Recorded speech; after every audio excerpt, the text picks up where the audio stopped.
Háganme ustedes el favor, pónganse ya en postura de loto, por favor. No debe ser casualidad que sea precisamente en tierras gallegas donde se está celebrando las jornadas de yoga, ciencia y medicina y salud física y mental. Y digo que no debe ser por casualidad porque los pueblos celtas, de los que Galicia fue centro peninsular antes de la romanización, tenían entre sus dioses a una bella representación femenina a la que se encomendaban para conseguir calidad de vida.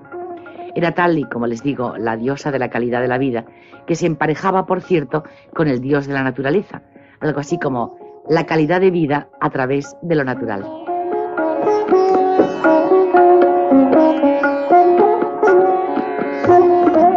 Y estas jornadas de yoga que dieron comienzo ayer en Vigo reúnen a un grupo de especialistas de élite en diversas materias.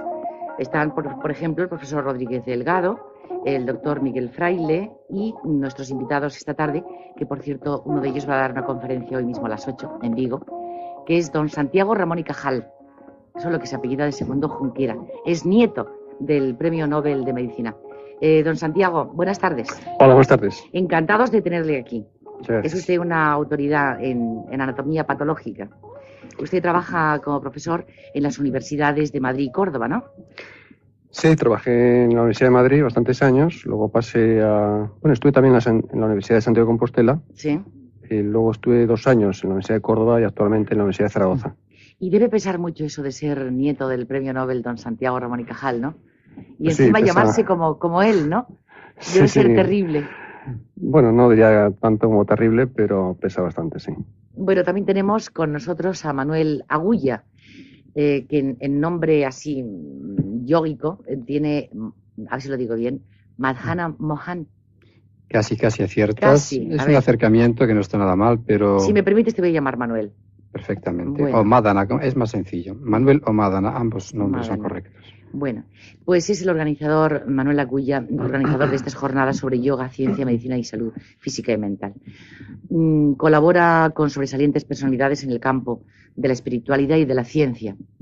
Y es discípulo de Swami Vishnudevananda, quien está considerado como una autoridad mundial en estas técnicas, ¿verdad? Sí, efectivamente. Yo diría más bien que Swami Vishnudevananda ha sido el introductor y uno de los pioneros principales del yoga en Occidente, donde desde el año 57 ha extendido esa ciencia milenaria y donde ha entrenado a miles de estudiantes, entre los que yo soy uno de ellos. Pues Manuel, te vamos a dar la prioridad para que nos cuentes en general cómo van a ser estas jornadas. Bueno, en principio están siendo altamente interesantes, ya que han comenzado ayer con una charla pronunciada por el profesor Rodríguez Delgado acerca de un tema altamente interesante, como puede ser la felicidad, meditación y cerebro. Y justamente hoy, don Santiago Ramón y Cajal va a impartir la conferencia que le corresponde, hablando sobre el envejecimiento del sistema nervioso. Y se ha despertado un gran interés en la ciudad de Vigo con respecto a estas jornadas, porque pienso que es una alternativa al gran público para que escuche a eminentes personalidades en distintos campos y en diferentes materias, y que ellos mismos han investigado y han experimentado y quieren hacer partícipes a aquellas personas que sientan curiosidad por estos campos, para que puedan ampliar más su cultura, más su conocimiento y al mismo tiempo tengan un mayor acercamiento hacia sí mismos, para que mejoren su vida de forma integral, tanto en el aspecto físico como en el aspecto mental, conocer un poco cómo funciona la mente, que casi siempre es el enemigo que nos roba la calma, y que nosotros realmente pretendemos hacer de esta mente el mejor de los amigos, y luego naturalmente presentar o mostrar una serie de vías que pueden denominarse de liberación, para que en realidad aprendamos y consigamos de alguna forma entender que debe existir una educación para acercarnos hacia la felicidad y disfrutar de la vida mucho más plenamente. Uno de los obstáculos precisamente de don Santiago Ramón y Cajal es el envejecimiento del sistema nervioso, de las células del cerebro. Eso es algo irremediable, irreversible, inevitable. Sí, si me pregunta si eso tiene remedio, pues por ahora no lo tiene. De manera que la medicina actual, aunque es de un alto nivel científico en comparación con la de épocas pasadas, pero lo que todavía no ha logrado es paralizar el fenómeno del envejecimiento en cualquier órgano tejido de nuestro organismo y, por supuesto, el cerebro. Yo le voy a hacer una pregunta muy obvia, pero que no sé si tendrá alguna respuesta por su parte científica. ¿Por qué envejece el ser humano? Bueno, es muy complejo. El ser humano envejece pues como envejecen todos los seres vivientes, desde las plantas a cualquier otro animal. Por el mero hecho de nacer y tener vida, pues tenemos que envejecer y desaparecer. De manera que esto es algo que va unido, está totalmente programado en nuestras células y por lo tanto se puede considerar como inevitable. Sí, yo tengo aquí conmigo en la mesa del locutorio esta tarde a dos admiradores suyos, profesor Ramón y Cajal y de su abuelo, naturalmente. Son dos jóvenes biólogos, Coperillas y Ariza, y están aquí conmigo porque esta mañana, a las 3:30, que tienen su primera participación en esta tarde de sol, con unos temas de biología y de ciencia, y se han quedado simplemente para escucharle.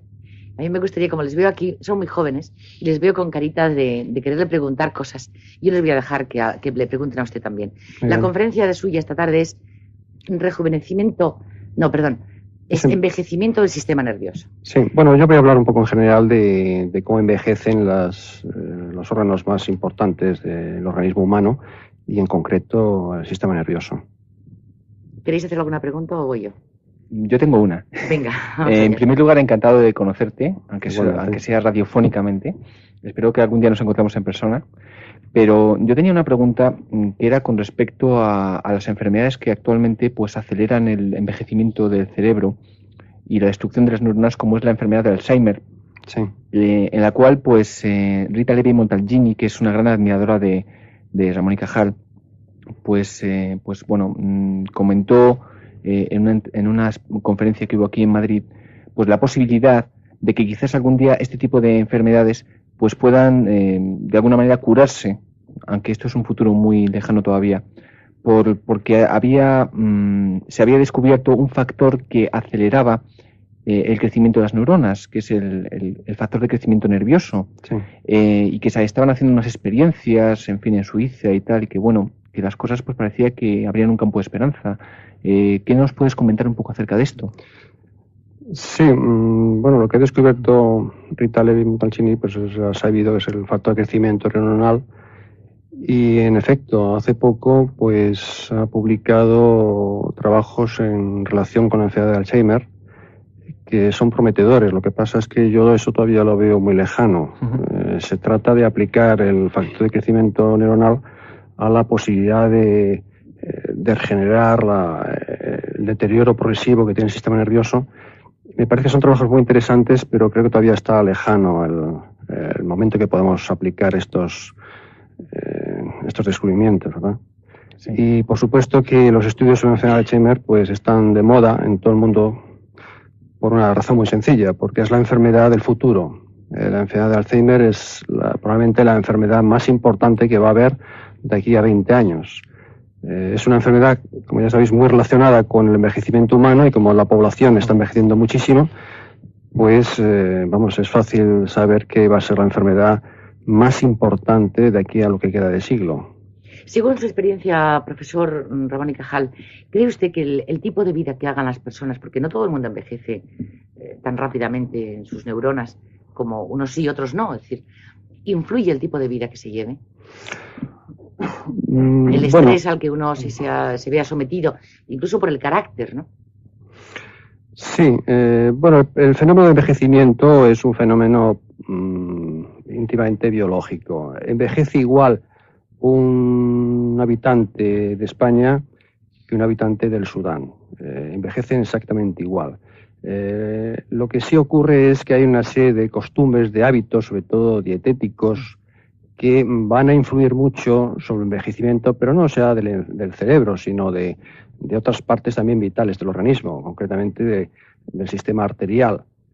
Y eso realmente es lo que más va a repercutir. De tal manera que más que situaciones de tipo emotivo o puramente mentales, lo que sí que va a repercutir y va a acelerar el envejecimiento son fundamentalmente factores, en primer lugar, genéticos, porque el hecho de que las personas envejezcan antes y otras más tarde, fundamentalmente tiene una base genética.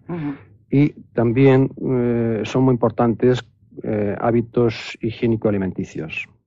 Otro de los biólogos jóvenes, Coperíes, le va a preguntar también. Hola, buenas tardes, doctor Santiago. Hola, buenas tardes. Yo quería hacer una pregunta referente al envejecimiento del cerebro.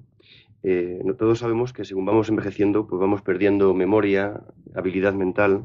Entonces, yo tengo entendido de que se están poniendo de moda unas técnicas que se llaman de gimnasia cerebral para retardar ese envejecimiento, ese deterioro cerebral. ¿Usted qué podría contarme al respecto?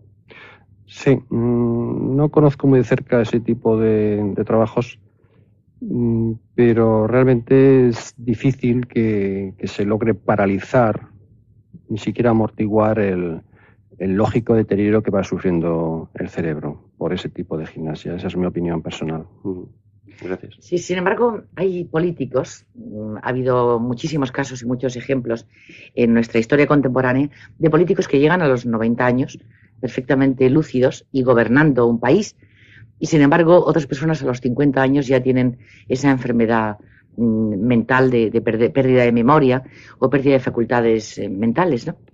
Eso es curioso. Sí, bueno, hay que distinguir lo que es pérdida de memoria de lo que es en realidad pérdida de inteligencia. Hay personas que en efecto tienen una... Claro, edad muy pero si la avanzada. inteligencia está basada un poco en la relación, la capacidad de relación, Sí. el hecho de no recordar cosas, se pierde que duda esa cabe relación, que ¿no? es un grave defecto el tener mala memoria, ¿verdad? Claro. A cualquier edad, por supuesto. Ujú. Pero no está reñido la pérdida de memoria realmente con la capacidad de adaptación a cualquier situación como se puede definir la inteligencia. Ya. Entonces, ¿usted cree que esos son fenómenos genéticos, esos que llegan a los 90 años gobernando un país? Sí, bueno, son personas que, por supuesto, en sus genes está programado una larga vida, eso desde luego. Y luego son personas que, bueno, pues quizás su actividad en la vida les ha hecho mantenerse en forma, en un sentido muy amplio de la palabra, y es lo que hace que, unido a costumbres higiénico-dietéticas y una vida muy dinámica, pues les ha hecho llegar a esas altas edades. Uh-huh. Porque desde luego lo que sí que coincide en todos los estudios que se han hecho en poblaciones donde es habitual el que la gente sea muy centenaria, es precisamente coinciden esos factores.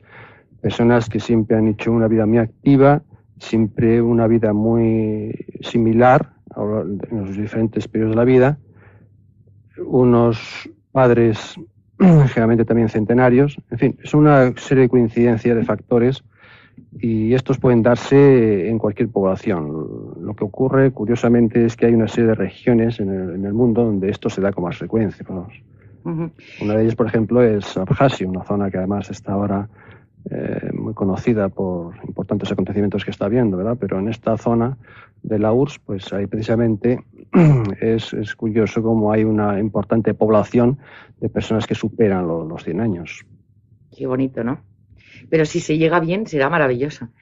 Manuel Agulla, me gustaría muchísimo que intervinieras tú para ver si el mundo del Oriente, el que practica las técnicas yógicas, tiene más posibilidades de llegar a viejo en mejores condiciones físicas y mentales.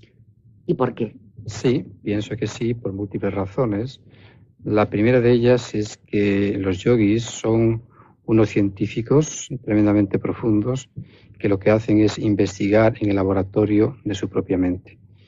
Y cuando uno comienza a investigar su propia mente, comienza a descubrir, en principio, nuevas dimensiones de la conciencia que son prácticamente desconocidas para la inmensa mayoría de los seres humanos. Porque fundamentalmente nosotros basamos nuestra existencia en este estado de vigilia en que nos encontramos tú y yo y todas aquellas personas que nos escuchan, pero se hacen muy pocos estudios con respecto al estado de sueño y sobre todo estado de sueño profundo. Pero ningún estudio, diría yo, exceptuando a unos cuantos científicos que ya tienen un gran interés en ese aspecto, con respecto a una mudanza de la conciencia, a un ensanchamiento de la conciencia, a un estado que podemos denominar de supraconsciencia. Este es un estado que justamente ayer debatíamos el profesor Rodríguez Delgado y yo, donde el profesor Rodríguez Delgado mantiene la tesis que todo tipo de información puede penetrar exclusivamente a través de los sentidos y luego tiene que haber un proceso neuronal determinado. Pero sin embargo los yogis saben que el cerebro no es sino la parte, digamos, material densa física de la propia mente. Viene a ser algo así como ahora mismo hay una serie de ondas electromagnéticas en distintos lugares y cuando hay un receptor que capta esa energía, entonces se reduce su nivel vibratorio y evidentemente, y a ser captado por un aparato, por un instrumento determinado, lo podemos escuchar. Los yogis lo que pretenden es ir en principio más allá del cerebro y entrar en un estado mental determinado. Bien, este estado es el que determina en principio el funcionamiento de nuestro propio cuerpo, porque el cuerpo no es sino la proyección material de nuestra propia mente y de hecho todas las reacciones físicas no dependen sino del propio pensamiento. Por lo tanto, controlando nuestro pensamiento, controlando nuestra propia mente, llegamos a controlar el propio cuerpo y viceversa. Para ello, el yoga se sirve de distintos métodos o técnicas, ¿verdad? En principio, las técnicas más asequibles pueden ser las más conocidas, las que más sobresalen, como pueden ser las posturas de yoga, que tienen una incidencia directísima en todos los sistemas, es decir, el sistema nervioso, el sistema endocrino, el sistema circulatorio, muscular, ligamentoso, etc. Y obviamente están íntimamente conectados también con la propia mente y con el cuerpo sutil, lo que se llama el cuerpo astral, un cuerpo que es invisible a los ojos físicos, pero es el que da nacimiento al cuerpo denso y material, a este vehículo que todos disponemos, que es el cuerpo físico. Ahora bien, el yoga también enseña unas técnicas determinadas para incrementar tremendamente el nivel vibratorio del cuerpo y de la mente. Esas técnicas se llaman de pranayama, son ejercicios de respiración sencillos y luego se van complicando cada vez un poco más.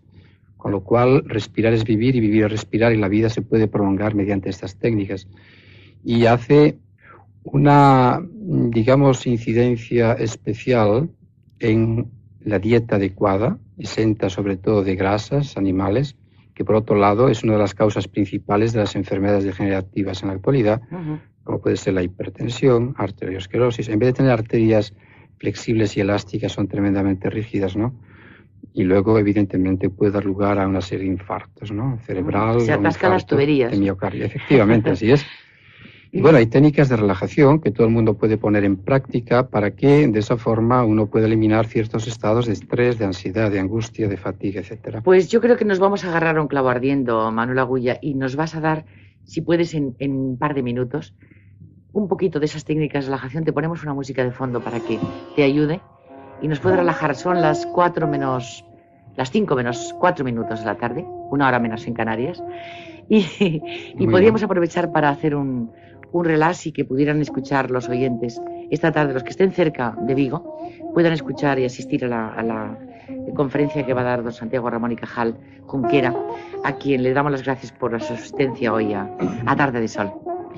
Muchas gracias. Bueno, pues para relajarse en principio, sentarse en una postura cómoda y si es posible tumbarse, y aquellos que estén conduciendo que detengan su coche, evidentemente. Traten de aflojar el abdomen y respiren con suavidad y con profundidad, inspirando lenta y profundamente y exhalando lenta y profundamente con el abdomen, con el diafragma.